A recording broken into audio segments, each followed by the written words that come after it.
जो बहुत पुण्यों का सेवन करता है, गौ दान, ये बहुत से पुण्य किए और बहुत से तीर्थों का बहुत काल तक सेवन करता है, पवित्र तीर्थों का और मंगलमय पुण्य विधानों का जब कोई बहुत अनुष्ठान करता है, तब हरि करुणा की दृष्टि से उसकी तरफ देखते हैं तो उसे संत समागम प्राप्त होता है। जब द्रवहि दीन दयालु राघो तो साधु संगति पाइए, उसे भगवत प्रेमी महात्माओं के दर्शन संभाषण का सौभाग्य प्राप्त होता है। फिर उसे दर्शन श्रवण संभाषण से आसक्ति प्रकट होती है।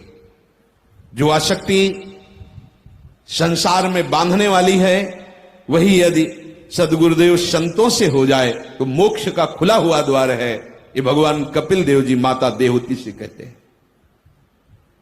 उसे महत सेवा प्राप्त होती है, संतों की सेवा का उसे सौभाग्य प्राप्त होता है। बहुत पुण्य करने वाले, बहुत तीर्थों का, पुण्य में सब आ गए, यज्ञ आदि और भी बहुत से पुण्य अनुष्ठान और बहुत से तीर्थों का बहुत काल तक नियम पूर्वक सेवन करने से हरि की करुणा उसके ऊपर उदय हुई कि अब ये आनंद में डूबने के लिए चेष्टा कर रहा है, तो उसे अपने प्रेमी भागवत जनों का संग दे देते हैं।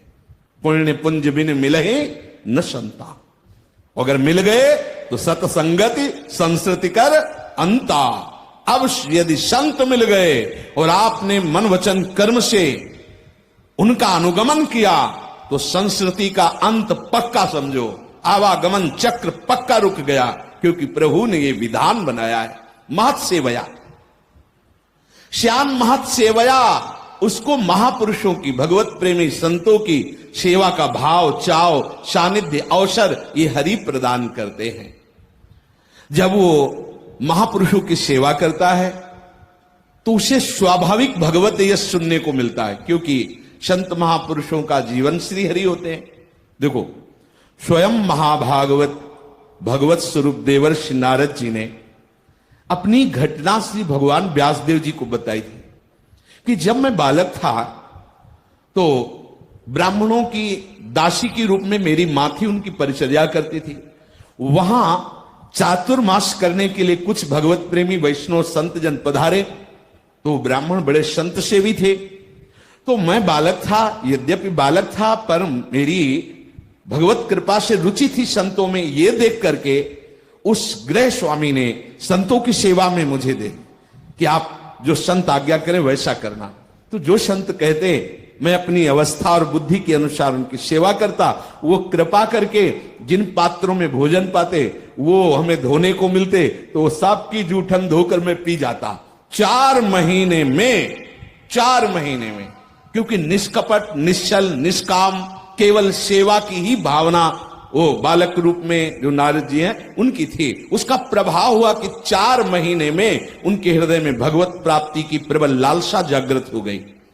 अब वो जब संत जाने लगे तो बिछुरत एक प्राण हरि लेगी, हृदय में इतना दुख हुआ, अब जिएंगे तो कैसे।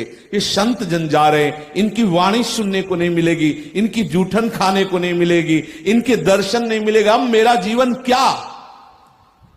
विचार किया कि मैं भी तो भाग सकता हूं, अगर संत जा सकते तो यहां से मैं भी तो जा सकता हूं, पर मां है। मन में ये सबकी समझ में नहीं आएगा। मन में मनाया कि हे प्रभु, यदि मां का बंधन छूट जाए तो मैं भाग पड़ूं। तो संयोग वशात सर्प ने उनकी मां को डस लिया और मां राधे राधे, अब तो कोई रोकने वाला नहीं, भाग पड़े। एकांत जंगल में जहां निर्मल सरोवर था, स्नान किया, एकदम शांत जंगल। बालक संत सेवा के प्रभाव से पवित्र बुद्धि युक्त बैठ गए पीपल के नीचे, और जे भी ध्यानस्थ हुए ते ही ललित त्रिभंगी ठाकुर उनके ध्यान में आ। ओ परमानंद, अश्रु प्रवाह, रोमांच, बस तत्काल वो छवि अंतर्धान हो गई।